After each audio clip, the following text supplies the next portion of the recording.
Neno la Bwana linasema ya kwamba lakini Mungu kwa kuwa ni mwingi wa neema, kwa mapenzi yake makuu aliyotupenda. Hiyo mstari unaposoma uko na uzito sana. Neno la Bwana linasema ya kwamba lakini kwa sababu Mungu ni mwingi wa neema na mapenzi yake kwake makuu akatupenda, na ndio kwa sababu akatuokoa, na ndio kwa sababu akaweza kutufikia ili akaweze kututoa kwa dhambi, ili mwanga wa wokovu ukatuangazie katika maisha yetu. Bwana Yesu asifiwe. Ninashukuru Mungu ni kwa sababu kila mmoja anaposimama mahali hapa anaweza peana hadithi yake ili akaweze kufikia kuokolewa na Mungu katika zile njangwa alipita, katika yale mapito alipita, ili hii neema ya wokovu ikaweze kukufikia, ama hii neema ya wokovu ikaweze kunifikia. Hapa Mungu alingarimu katika upendo, akatupenda. Mapenzi yake makuu ilikuwa ya kwamba akatuokoe kutoka kwa dhambi, akatufanye viumbe vipya, akatulete katika wema wake, tukaweze kutembea katika wema wake, ndiposa akatutoa katika dhambi. Na wacha niseme ya kwamba usijawahi kaa siku moja hivi ukaona kana kwamba kuokoka ni jambo la kawaida ama kutengwa katika ile dhambi. Usijawahi kaa siku moja ukaona kana kwamba ni kawaida. Hii ilingarimu Mungu. Ni kwa sababu neno la Bwana linatuambia kwamba yeye ni mwingi wa rehema. Na tunapotazama rehema ni kitu gani? Rehema ni kuonyeshwa upendo, vile mimi naweza itafsiri. Rehema ni kuonyeshwa upendo ambao hata haukuwa unafaa uonyeshwe. Nikiiweka hivyo inaweza kuwa sawa. Rehema ni kuonyeshwa upendo ambao hata haukuwa unastahili uonyeshwe ule upendo. Lakini kwa sababu ya ule upendo Baba yetu amejawa nayo, akatuonyesha ile upendo kwa zile rehema, akatuokoa, tukaitwa wana wake, tukaitwa watoto wake, tukaitwa watoto wa ufalme. Tunashukuru Mungu ni kwa sababu tunajua ya kwamba ile njia tunastahili kuenenda kwayo kama watakatifu ama watu ambao waliopendwa na Mungu, akawaneemisha hali ya kuokolewa. Bwana Yesu asifiwe. Kwa hivyo ukiangalia katika wokovu wako siku ya leo, ni kitu gani hii unastahili kuambia Mungu ninahitaji nikarekebishe? Ni kwa sababu tunajua ya kwamba tulikuwa na wengi, na hata wengi wale tulikuwa na wao mpaka wa leo. Kuna mtu unaweza sema alikuwa rafiki yangu, lakini mpaka wa leo hajawahi fikiwa na hii neema, hajawahi fikiwa na huu upendo wa kutolewa kwa dhambi, hajawahi fikiwa na huu upendo wa kuokolewa. Lakini sisi unaamka asubuhi ukijua ya kwamba nimeokolewa na Yesu, ninamjua mwana wa Mungu, ninamjua Mungu kile anahitaji kutoka katika maisha yangu. Ni kwa sababu wakati tuliokolewa tunajua ya kwamba hatuistahili kukaa ovyo na maisha yetu. Tunaistahili kuwa kama watu ambao yani tunaistahili kuwa watu organized, watu wanajua ya kwamba katika neema hii sitaichezea. Katika mapenzi haya nilionyeshwa na Mungu sitapatikana katika mzaa, kwa sababu ni kwa neema hii kubwa ambao alinitoa na wewe akakutoa, na akatuma kanisa lake liitwe kanisa lile ambao alingarimia kwa kupeana mwana. Kwa hivyo ni mimi na wewe ambao tunaweza kujenga mwili wa Kristo, na huu mwili wa Kristo tunaweza kuujenga wakati ambao tunajua ya kwamba tumeokolewa katika neema hii. Na kile kinahitajika kwetu ni tukamche huyu Mungu, ni tukafanye mapenzi yake. Saa ingine unasikia ya kwamba mwili huu mdhaifu, unasikia ya kwamba saa ingine uko mdhaifu hata wakati unapoenda kuingia kwa maombi, Lakini hata wakati wote unaposikia, siku ya leo ninasikia nikiwa mdhaifu sana, wewe unajitia nguvu, unajua ya kwamba ni kwa neema kubwa Bwana alinionyesha akaniokoa. Na ndio Biblia inazidi na kusema ya kwamba hata wakati ule tulipokuwa wafu kwa sababu ya makosa yetu, kuna wakati hatungehesabiwa kama watu. Ni kwa sababu ya nini? Ni kwa sababu ya vile tulikuwa tumeenea katika ile dhambi. Macho yetu haikuwa imefunguka, lakini wakati moja Mungu akatufungua macho, tukajua ya kwamba kutenda hii na kutenda hiki ni kinyume cha Mungu. Kwa hivyo siku ya leo mioyo yetu inashukuru Mungu, ni kwa sababu tunajua ya kwamba ile njia tunaopasa kwenda kwayo. Na ndio Biblia inasema ya kwamba kwa hivyo kuna wakati tulikuwa tunahesabiwa, hata kama tulikuwa hai, tulikuwa tunahesabiwa kama watu wamekufa. Ni kwa sababu tulikuwa tumekolea pale. Hatukuwa tunajua Mungu, hatukuwa tunajua muumba wetu, hatukuwa tunaelewa katika neema hii kubwa ametuokoa kwayo. Bwana Yesu asifiwe. Mungu akatusaidie kama kanisa tukaelewe ya kwamba si kwa mzaa, si kwa mzaa. Ni wakati tunahitaji tukainuke na tukajua ya kwamba tumeokolewa na mwenye ametuokoa. Ni yeye aliyeumba mbingu na nchi, ni yeye muumba wa vyote, na katika ile rehema zake ni yeye amenifikia, ni yeye amekufikia, akaweza kutuokoa na tukaweza kuitwa wana. Na tukaweza, unajua kuna mahali unafikishana na Mungu, unatazama, unaangalia, unasema ya kwamba kweli kama si Mungu hapa nilipo. Watu wanaweza kosa kuona kana kwamba kuna mahali umefika, lakini kuna mahali wewe unatazama, unasema ya kwamba hakika kama si mkono wa Bwana singekuwa pale niko. Hakika kama si mkono wa Bwana, wakati nilikuwa nakunywa, wakati nilikuwa nafanya zile mambo hazifai mbele za Mungu, singekuwa hai, ningeangamia mahali pale.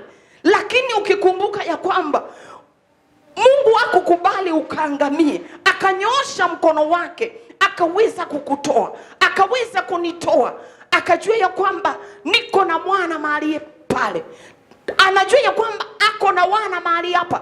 Tunastahili kumwabudu katika roho na kweli, tunastahili kuinua jina lake. Ni kwa sababu alingarimika, aliyakuja kututafuta, alingarimika, aliyakutumana ili tukaweze kupatikana. Kwa hivyo ninataka kusema ya kwamba tunapoenda kuingia katika maombi siku ya leo, tukajua ya kwamba ni kwa neema za Mungu. Na wacha tusisikie kana kwamba mioyo yetu inataka kuchoka, mioyo yetu inataka kusimia. Wacha tukapate nguvu mpya tunapotazama ule upendo baba yetu alituonyesha, tunapotazama kile Mungu ametenda katika maisha yetu, unapotazama kile Mungu ametenda katika maisha yako, unaona ya kwamba kuna mitego hata ulikuwa umetegewa, ukateguliwa, ni kwa sababu ya ule upendo ambao umejaa ule baba yetu.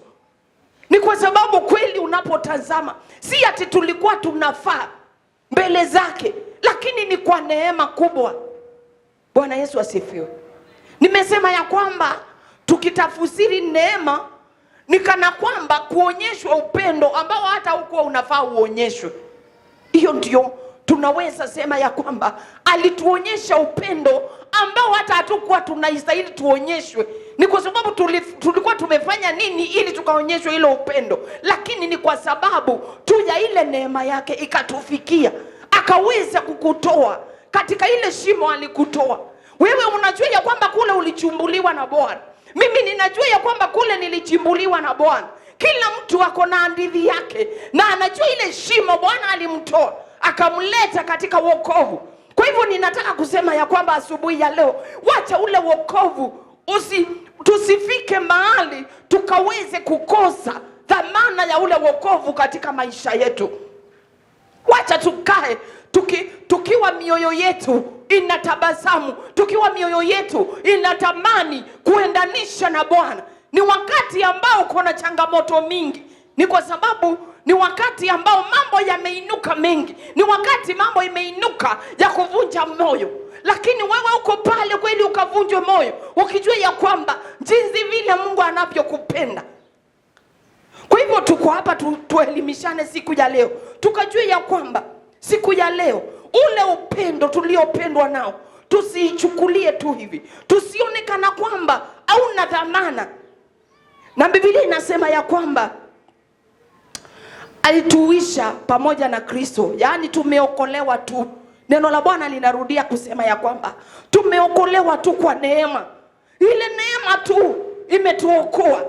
Kwa hivyo katika ile neema, nasi kama wa Kristo tusichukue ile neema katika mzaa, tusichukue ile neema katika kutenda dhambi, tusichukue ile neema katika hali ya kumzoea Mungu, tusichukue ile neema katika hali ya kawaida. Ni kwa sababu tunajua ya kwamba ni kwa neema tu tuliokolewa. Kwa hivyo katika hii neema kubwa namna hii, wacha tusiichezee, wacha tuambie Mungu akatusaidie, wacha tuambie Mungu akatutie nguvu, tukaweze kupata nguvu, tukaweze kuendelea hali ya kumuita Bwana na hali ya kujua ya kwamba katika hii mapenzi uliotupenda nayo ukatuokoa, tukaitwa wana wakati ambao hatukuwa tunaistahili, tukatembea katika hali ya kumpendeza Mungu, tukajua hali ya kumpendeza Mungu, tukajua maisha yetu na Mungu yanastahili kuwa aje, tunakajua ya kwamba uhusiano wetu na Mungu wetu unafaa ukuwe namna gani. Na Biblia inasidi na kusema ya kwamba tukimaliza akatufufua pamoja naye, akatuketisha pamoja naye katika ulimwengu wa roho katika Kristo Yesu, ili katika zamani zinazokuja adhihirishwe wingi wa neema yake ipitao kiasi kwa wema. Katika zamani zile Biblia inasema ya kwamba ili katika zamani zinazokuja akadhihirishe wingi wa neema upitao kiasi kwetu, kwa sababu ya ule wokovu ambaye alitia ndani yetu kwa wema wake Yesu Kristo. Katika Kristo Yesu akadhihirishe ule wema katika maisha yetu katika zamani ambazo zinakuja. Ni kitu gani hii tunangojea katika hii wokovu? Ni kitu gani hii tunangojea? Tunangojea ya kwamba tukapata uzima wa milele. Ni kwa sababu tu hiyo ndio lengo yetu.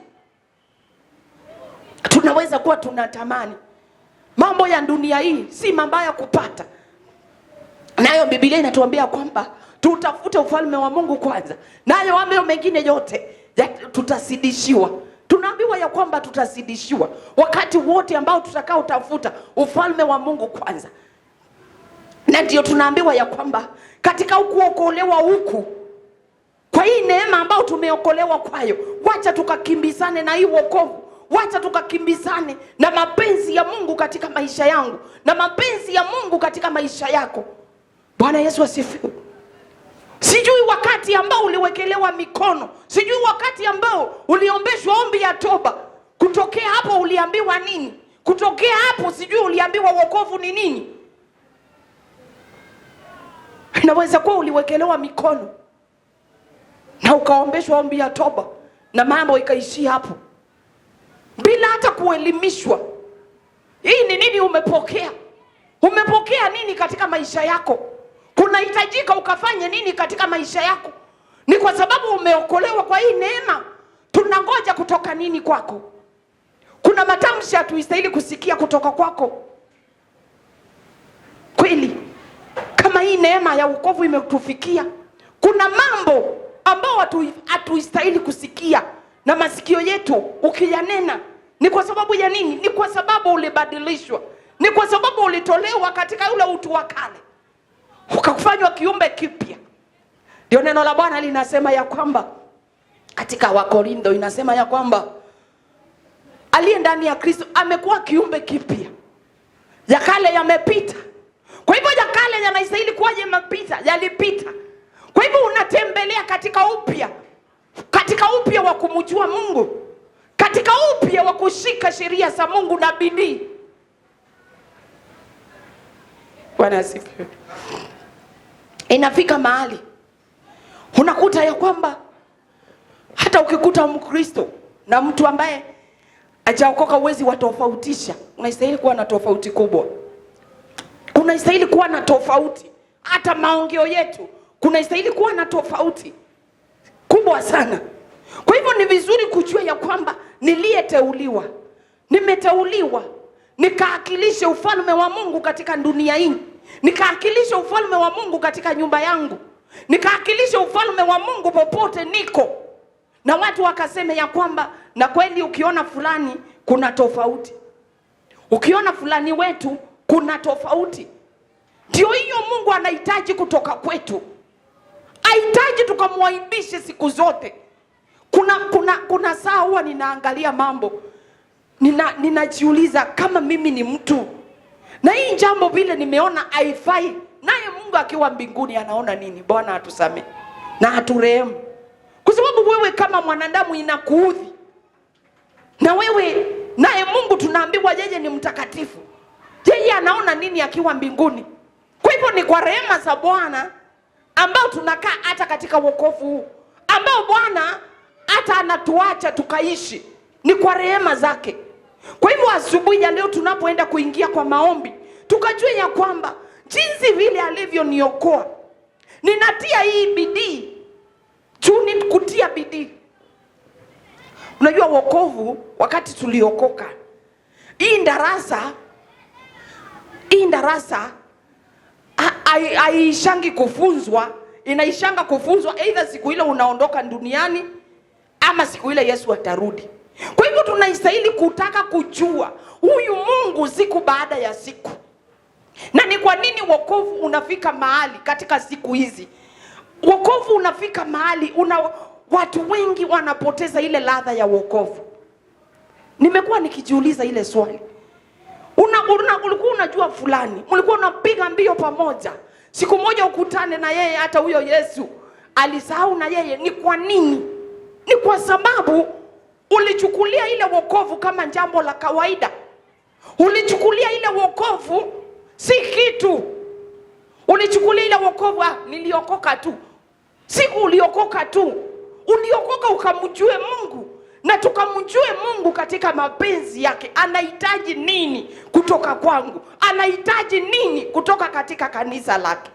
Na ndio Paulo alikuwa anaandikia Waefeso, anawakumbusha ya kwamba kwa hivyo tukumbuke katika rehema hizi ndizo kwa sababu tuliokolewa. Nasi kanisa ya siku ya leo tukumbuke ya kwamba katika neema hii kubwa na mapenzi haya makubwa ya Mungu kutupenda, ndio alituokoa, ndio alitutenga na ulimwengu. Kuna wengine hata labda kama ungekuwa umeokoka siku ya leo ungekuwa ulizikwa kitambo na ukapotea na ukasahaulika. Bwana Yesu asifiwe. Ni kwa sababu hata wewe ukiflash akili zako nyuma unasema ya kwamba kweli kama si Mungu singekuwa hai. Kwa sababu ya ile shimo ulikuwa. Ile shimo ingekupatia nafasi ukakae miaka mingi, ungeangamia. Lakini kwa sababu ya hii neema Bwana hakukubali ukaangamie, ukapatikana, nikapatikana katikati ya wengi. Akatukomboa katikati ya wengi. Akakukomboa katikati ya ndugu zako. Akakukomboa katikati ya dada zako. Ili ukaweze kusimamisha ile nyumba. Bwana Yesu asifiwe. Kwa hivyo tukaelewa ya kwamba hiyo ambao umebeba siku ya leo, ambao inaitwa wokovu, ni kitu cha dhamana sana katika maisha yako. Na wakati wote unaposikia ya kwamba unakata tamaa, unaisha nguvu, we tazama mbinguni. Uambie Bwana, uliniokoa kwa neema na uliniokoa ukiwa na kusudi na maisha yangu. Kwa hivyo ninataka ya kwamba kila uliniitia kwayo kikaweze kutimia katika maisha yangu. Wewe tuache kuvunjika moyo na kitu kidogo tu. Unavunjika moyo hata kwa sababu umekosa pesa. Si wewe wa kwanza kukosa pesa. Si wewe wa kwanza kukosa kazi. Si wewe wa kwanza. Kuna wengi wamepita hiyo mapito. Na siku ya leo wako na ushuhuda ya kusema ya kwamba nilipita katika mapito haya, lakini nikaona Mungu. Na hakuna kitu kizuri kama kushuhudia ya kwamba ulikuwa kwa mapito haya naye Mungu akajidhihirisha kwako. Ulikuwa kwa hii naye Mungu akajidhihirisha kwako. Lakini wakati ule Mungu atakaojidhihirisha kwako ni wakati ambao tutakaa tukijua ya kwamba ni yeye tunangoja. Ni yeye tunamngoja. Hakuna mahali pengine macho yetu yanaweza tazama. Bwana asifiwe. Huwa ninatoa ushuhuda, ninasema ya kwamba kuna wakati tumepita katika mapito ilikuwa kali sana. Na wakati huo ndio nilikuwa najiuliza, hakuna mtu wetu hata anaweza nikumbuka. Lakini ukweli ni ya kwamba katika ile mapito, wakati tulikuwa tunapita, hata simu, hata mtu kutembea, hakuna mmoja alikuwa anatembea. Na ile mapito haikuwa mapito rahisi. Lakini ninashukuru Mungu ni kwa sababu baada ya ile mapito tulijua ni kwa nini Mungu alikuwa anatupitisha. Kwa hivyo siku ya leo unaweza kuwa unajapita yale mapito, watu wenu wakose kusimama na wewe. Ule ulikuwa una expect asimame na wewe, akose kusimama na wewe. Wewe utafanya nini kama mteule? Utachukia wale watu? Bwana asifiwe. Ulifika mahali nikaambia moyo wangu, hakuna mahali tuliandikania na watu wetu hata siku moja wanisaidie. Kwa sababu umepita, unasikia hata kama inafikanga mwisho nikaa imefika mwisho. Lakini hakuna mmoja hivi anakutia nguvu. Lakini tulikuwa na Mungu. Bwana asifiwe. Hata wakati tulikuwa tunapita, tulikuwa na Mungu, na ilikuwa inadhihirika kweli tuko na Mungu tu. Hata kama tunayapitia, hata kama tunanywea kile kikombe, hakika nilikuwa unaangalia, unasema ya kwamba kweli hapa kuna Mungu. Bwana asifiwe. Na huwa ninasema mara nyingi, wewe wachana na hao watu wenu. Wanaweza kuwa msaada kwako. Bwana asifiwe. Unajua anaweza kuja kwako na unajua huyu fulani wetu pesa ni kama makaratasi kwake. Lakini hata akazae kuletea watoto mkate ya 100. So unamwangalia hivi, unaona sasa huyu alikuwa amekuja kufanya nini? Na hapo anakuja kwa uzuri. Ile maswali ataacha amekuuliza. Kuna siku moja alikuja kwangu na nikamkaribisha, na wakati wa kwenda saa hiyo niko kwa ile njangwa ile tuko yani tuko tu mahali tunangoja Mungu atutembelee. Ile maswali aliacha ameniuliza hiyo asubuhi, nilinyamaza kama mtu hajui kuongea. Nakumbuka nilimsindikisha mpaka hapa kwa sababu hakuwa anajua ngari vizuri pale zinachukuliwa. Nilimsindikisha mpaka hapa stage nikiwa sijamuongelesha. Nikamwambia enda salama, kwa sababu nilijiuliza ndani yangu, yeye anaona ile hali niko na ile maswali ananiuliza, haistahili kuniuliza maswali haya. Lakini sikupewa ruhusa nimchukie. Hapana. Hapo hata kama aliuliza maswali gani, mimi sikujajibu. Kwa sababu kwa wakati huo sikuwa najibu. Lakini saa hii akikuja kuniuliza naweza mjibu. Lakini wakati ule sikuwa najibu. Nilimnyamazia. Nikamnyamazia, akaona kama ni madharau, lakini haikuwa na madharau kwa sababu sikuwa najibu ya kumjibu. Kwa hivyo ninataka kusema nini? Ninataka kusema ya kwamba katika huu wokovu tusifike mahali tukachoka. Na kile sana kinatuma tuchoke, wacheni niwaambie wapendwa, kile kinatuma tuchoke ni kutazamia fulani. Unaanza kumtazamia, na kuambia atumwi na Mungu saa ile unaanza kumtazamia. Atumwi ndongo, watumwi. Na hawanguzwi. Nilikuja kujua saa hiyo unaomba anguzwe. Na kuambia anguzangwi. Mpaka wewe uone ni Mungu, na ni Mungu atanitoa hapa. Bwana asifiwe. Kwa hivyo hauna sababu katika maisha yako ama maisha yangu ya kukosa kuona wokovu wa Mungu katika maisha yako. Hauna sababu. Iwe ni shida, hauna sababu. Kwa hivyo ujue ya kwamba uko kwa hiyo shida, ama nimetoka katika hiyo shida, sina sababu ya kukosa kuona vile Mungu anaweza tenda katika maisha yangu. Bwana asifiwe. Na huwa unashukuru Mungu saa ile hawakusaidii. Wacha nikwambie siri. Unaona saa ile hawakusaidii, wewe unashukuru Mungu. Hebu siku moja wakusaidie na utokezee. Utaona, utajua ujui. Siku moja wakusaidie na utokezee, utajua ujui. Ukifanya kakitu ni mimi.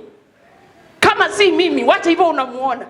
Ukifanya hivi, wacha hivyo unamuona kama si mimi. So I thank God. Kwa sababu yeye katika hiyo na katika hiyo giza akaleta mwanga. Bwana asifiwe. Amen. Nimnatoa hiyo ushuhuda nikisema ya kwamba wakati kulianza kukaa kama kuna kamwangaza, kuna mmoja mpaka saa hii anakuanga amechanganyikiwa kulienda aje. Hajawahi amini kulienda aje. Na hajawahi kuona mtu wa kumkalisha chini akamwambia kulienda aje. Bwana asifiwe. Ni kwa sababu hakuna wa kumkalisha chini wa kumwambia kwamba kulienda aje. Ni Mungu. Sisi mizimiwa ninamwambia mara nyingi, kama si Mungu mimi ningesema nini? Kuna siku moja aliniambia hii maisha inatakanga mtu anajipanga sawa sawa. Hii maisha inatakanga mtu anajipanga sawa sawa. So katika mawazo yangu nikaona, unaona nimechanganyikiwa juu sijajipanga. Aliniambia hii maisha usichezee. Hii maisha inatakanga mtu anajipanga sawa sawa. Na wewe ukiangalia alikuwa amejipanga sawa sawa. Yaani kwa hekima yake, lakini Mungu ni mwaminifu. Hiyo ulikuwa unaona kama umepanga. Anakujanga anaipangua. Anapanga vile yeye anataka kupanga. Bwana asifiwe. Kwa hivyo mimi ninapenda sana kuwatia nguvu. Niwaambie ya kwamba hiyo unaona kama ya kwamba wewe umeipanga, ama unaona ya kwamba imepangika, anakujanga anaipangua. Yeye anapanga vile alikuwa anataka akapange.